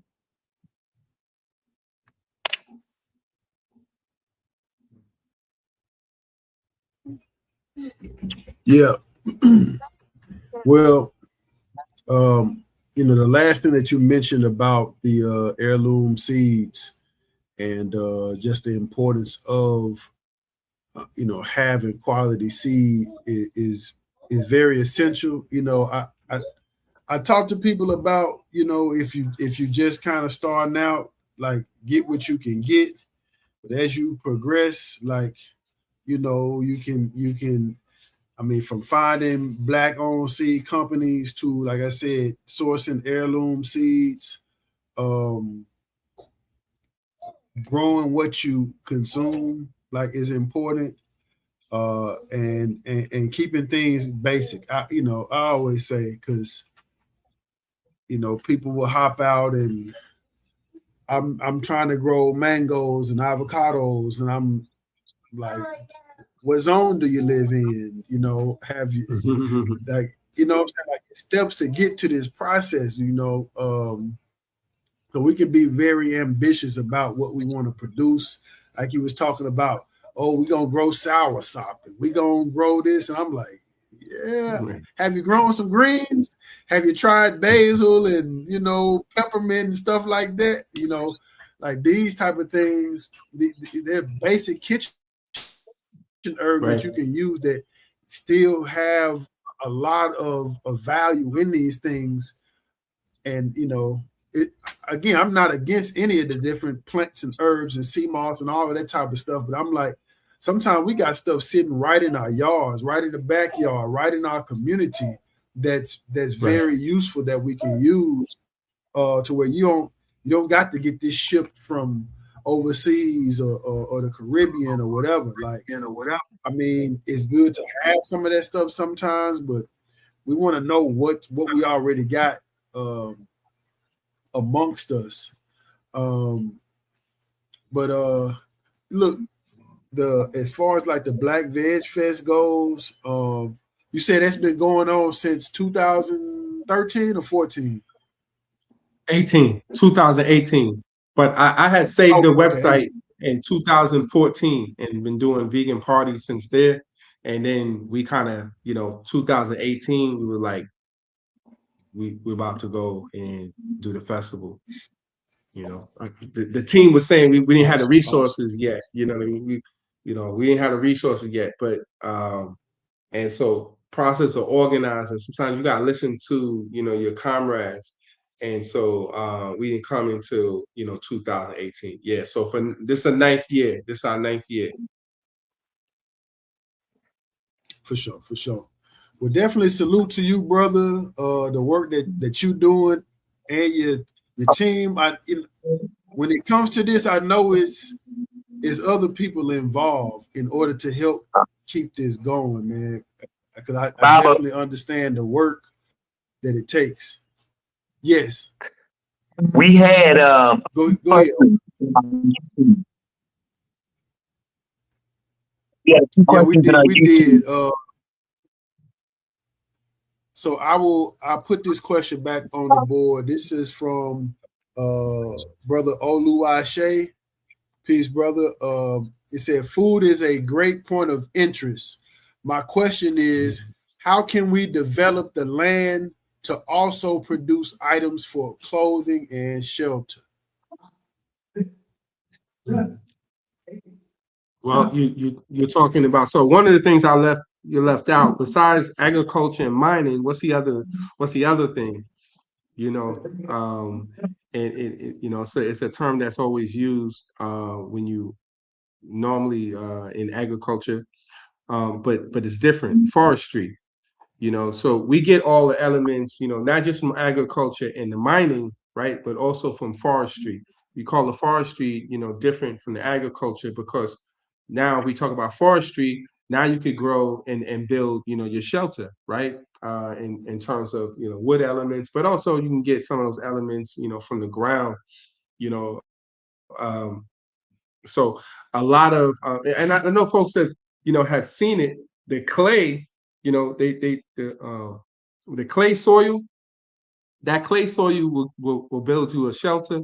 Those are minerals, as well. You got to first have access to the land. Have access to the land, get to the land, and don't think you got to get the biggest piece of land. There's a nice piece of land that you could actually access, whether, financially or, across from you, meaning like, somebody is, that a neighbor who be able to support you, a comrade, friend, and start there. And because yeah, we want to go, we want to grow, cotton for clothing, or any other particular, elements, but you got to start where you are, and you learning this, as you go, as you move forward. Some people start and then they move in, really quick. But the first step is, in terms of how to develop the land, you first, you know, you know, you get on the land, and what I was talking about in terms of, creating black spaces. And so those black spaces give you, more context. My partner, my wife, and I, in growing Liberation Farm, one of the things that we were doing was essentially, going and having camping and different retreats. Having these camping, and retreats allows you to really, get in touch with nature, but it also gives you opportunity to build surviving skills, for you to be in touch with the land, with the ground, but also, so when you going around and walking and you see particular herbs, you don't know what these, these herbs are, but you never know. They could be, resources, that you'll need in the future. Like lamb's quarter, is one of them, you know, and I'm pretty sure, sometimes, it take me a while to, to think about, some of them. What's one particular one, that everybody knows, while I'm trying to Dandelion. think of it. You always see it. I Yeah, mean, if dandelion is you were to one. blow on it, and all the pollen would then, go everywhere. Yeah, Who dandelion. knows if it's a dandelion? There we go. And so we basically will let dandelion do their thing, do its thing, and then we fried, dandelion, but we also make tea out of it. We make tea out of dandelion, and that's also, something that drive down your hypertension, as well. And so these are particular weeds that we find, but just bringing people to the land and allowing people to really kind of like figure, things out while they're on the land, and also building, with community. Um, this is, these are our first steps. These are our first steps, just, being able to, be on the land. So people would be there overnight. My wife would show folks, how to camp, how to, put their tent together, and could just, it don't matter if she had instructions or not, put their tent together. She's been, outdoors, for the longest. And so, but also, we would be practicing self-defense. We'd be doing fitness. We'd be eating together. Just getting folks, into that. But that has to be consistent, ongoing. That's an ongoing process. You can't just bring some black. Sometimes we'd be like, well, we're gonna bring some folks together. They're gonna go back into the world and go back into colonialism. So you gotta be, consistent. But be careful. Don't all of a sudden be like, I can't do nothing. As soon as a problem happens, you know what I mean? Now you can't address it because one thing happened that you didn't think was going to happen. It's an ongoing process. It's an ongoing process. Be prepared for folks, who are colonized, to act like they colonized. Do not be shocked. Do not be shocked. It's essentially give folks the medicine that they need. And what's the medicine that we need? We need to be about black folks who are understanding, who give us grace, who also tell us the truth, who also gonna be honest with us, who also gonna break things down to us, you know what I mean? Who also gonna be, have to be firm, at times, and supportive, so the very necessary process, that we constantly have to go through, you know what I mean? Like, don't do it and I've been doing this for years. Sometimes folks be doing it for a few weeks or something, you know what I mean? And they be like, man, forget I did nothing happen. I've been doing this and that. I mean, it's like, can you imagine that? You know how many times, like Fannie Lou Hamer been spit in the face? You know what I'm saying? Like, so many elders, and then we be saying in this generation, we not our grandfathers. We not our ancestors. You know what I mean? We not. So we have to be prepared for that. That's the most. I would say that's the most important thing. As soon as folks want to turn back around, don't organize. Such and such acting up. They're not doing. We can't. And then you're gonna go back to what you wanted to do. Something for yourself. Something for yourself. But we got to be doing something together. To continue to build. And I can tell you, working on this, doing this work for 25 plus years, and the community come to Black Veg Fest, and support because, like, and it's volunteer organized. We have the fact that people come, that volunteers, and people I gotta tell people, but people think that Black people won't do it. I hear so much anti-Black. That's anti-Black. I just want people to know. As soon as you saying Black folks this and Black folks that, I just want you to know it's anti-Black. Black folks gonna come, and they literally gonna volunteer to make sure that we had the festival running. People gonna come, children, and we gonna have a perfect, peaceful, event. And it's not perfect, but it looked perfect to everybody else.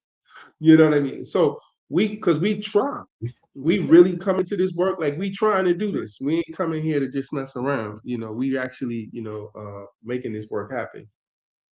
So I want to be clear on that. Man, we definitely appreciate it. Yeah, we definitely appreciate their work, man. And I will be touching bases with you more about liberation and the work you're doing with that, man. Yeah. So salute to you, man.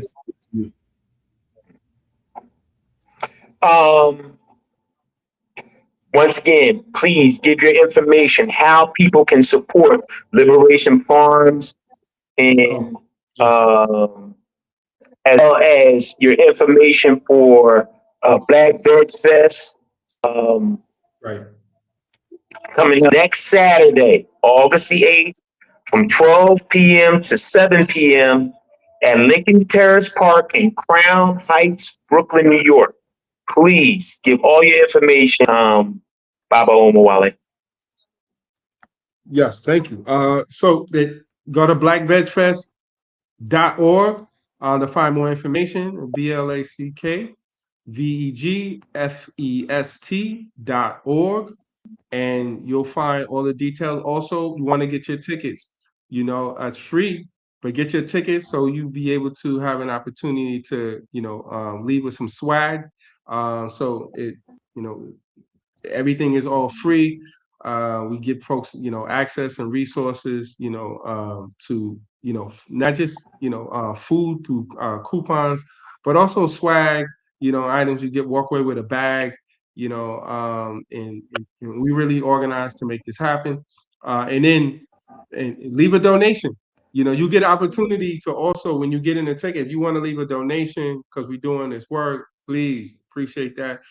Leave a donation. Even if you can't make it, be like, yo, I want to put this down here, and then send a message to us. Let us know, like, oh, hey, I wasn't gonna be there, but I want to make sure, man, y'all get this money, man, because I was gonna put it to this, but let me put this money, over here, and make sure it get extended, in community. And also liberationfarm.org. Get my books. An Introduction to Veganism, Agricultural Globalism. I'm writing on this. This book has come out 2015. Brotha Vegan is another book that's come out in 2021. An Introduction to Veganism, Agricultural Globalism. Yes, it gives you a global, a view, and it breaks down what veganism is, and also you'll understand what veganism, is not. And you'll see in terms of what we do with food sovereignty. You can leave us a donation, there as well, and because we doing that work. Read those articles, that we do. This is national work that we do. It's also part of global work. The food sovereignty is a global movement against Western imperialism. You need to know that. In 1996, food sovereignty was created, in not in this part of the world. We be thinking we're going to center the U.S. It ain't even on that.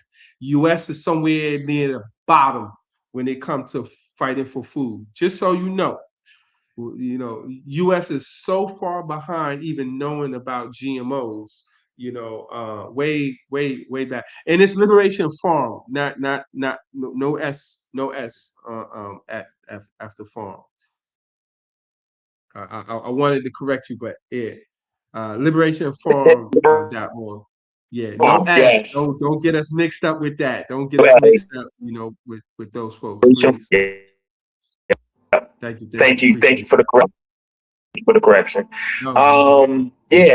Any final words? Any parting comments you would like to make? I would say, like, we're gonna have a number of things there. If you happen to be at Black Veg Fest, pick it up, support, get an opportunity to build, with Black folks. We also in the process of building a cooperative. We have to do, this process to have actual cooperative with Black folks and teach folks, because you're not going to be able to learn how to trust. Like, trust is such a huge, thing. And I totally understand why people don't like, why Black folks a lot of times, well, I'm not trusting. So, folks, look like us and sold us out. But we got to be clear, what type of, monster we under. But if folks are looking to, to work, with us, definitely connect with us. I'm at sweet email. Yeah, I could give to, to folks. Liberation Farm 9@gmail.com. That's Liberation Farm number 9@gmail.com. Connect. Connect me about, serious things, or connect just to be like, hey, what up? And it's Black Veg Fest. It's two words. So just remove the space between the G and the F. But this has been great. Appreciate it. Well, we appreciate you. Next Saturday, I will be there live and in person at Black Fest 2026. at Beacon Terrace Park in Crown Heights, Brooklyn, New York, from 12 to 7 p.m. I will be there. I really enjoyed myself last year, and I definitely know I'm going to enjoy myself this year. I will definitely stop by the table as I always do for Liberation Farm, and also to get some great vegan cuisine, brother. I love my vegan cuisine, bro. You know what I mean? I love being vegan, but Yeah, you gotta I definitely get love there getting early some too, good. 'cause you Y'all, know it's gonna be crazy. yeah, yes, Definitely sir. get there Yes, early sir. too. Yeah, yeah, yeah. It's gonna be packed. There's gonna be a lot of people out there. Definitely. I So believe it. definitely looking forward to seeing you. And like I said, Baba, just continue to keep up the work, man. You're doing the work. You've been consistent with it. Liberation Farm, I know means a lot to a lot of people, not only in Brooklyn, but throughout the city of New York that know the type of work that you're doing. And trust me that the work that you're doing in Brooklyn is definitely perme- you know, permeating itself all over the country.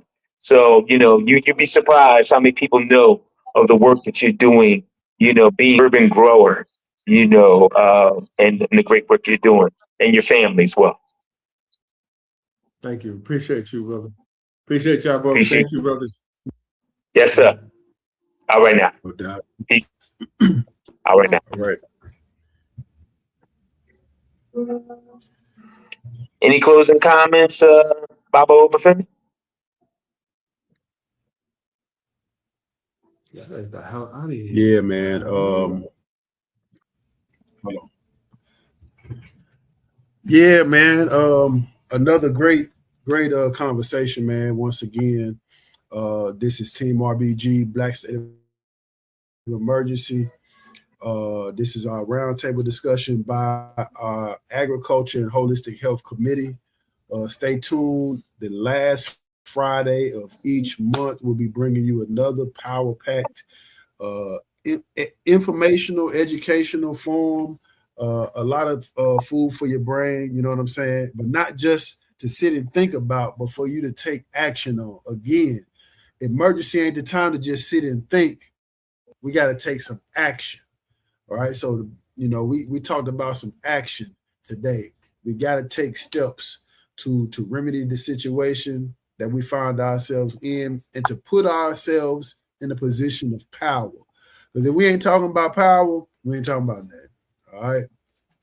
So again, I'm Brother Obafemi, Kinsie Delele, Team RBG, and tune in soon. We'll be back again soon. Race Yeah, first. like I said, it's oriented, solution oriented.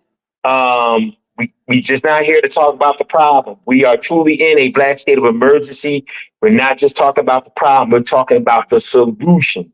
We need solutions as African people in order for us to be able to survive, maintain, and thrive throughout not only the 21st century, but into the next century. So we are calling. We are ringing the alarm.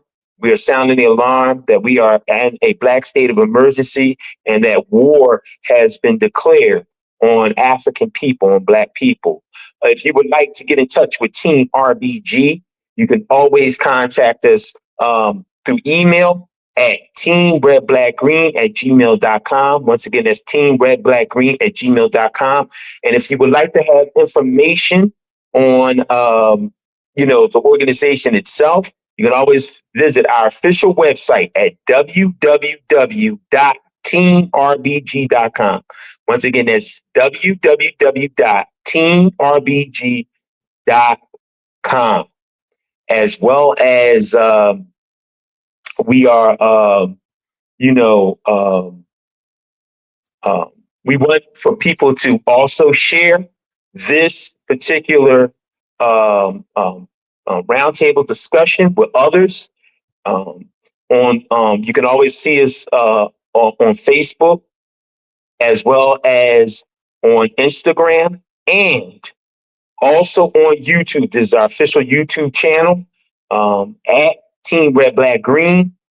At Team Red Black Green is our official YouTube handle. So any of our past roundtable discussions with our agriculture holistic health committee, you can see our past programs as well as our code enforcement committee, and the various different roundtable discussions that our code enforcement committee has had as well. We actually have another one coming up on Saturday, August the 22nd at 10 a.m. Eastern, 9 a.m. Central Standard Time with our code enforcement. So we will definitely be promoting and advertising that on all of our social media. We are on all social media platforms, Team RBG. So please, if anybody has any interest in wanting to know about more of the work that Team RBG is doing around this Black state of emergency, please, once again, feel free to contact us at teamredblackgreen@gmail.com and visit our official website at www.teamrbg.com. I'm Brother Omowale Adewale. It has been a pleasure being with you all, as well with my brother Baba Obafen. With that, I'd like to say, let him see race that, first, let him see be that before. shirt. What you say, Baba? So let him see that shirt you got on. Yes, sir. Our official Team Red, Black, Green. Yes, sir. RBG. Yes, sir. That's right. All right, y'all. So with that, signing off. Race first. 48. Black Power. Before Black Power. All right. Street.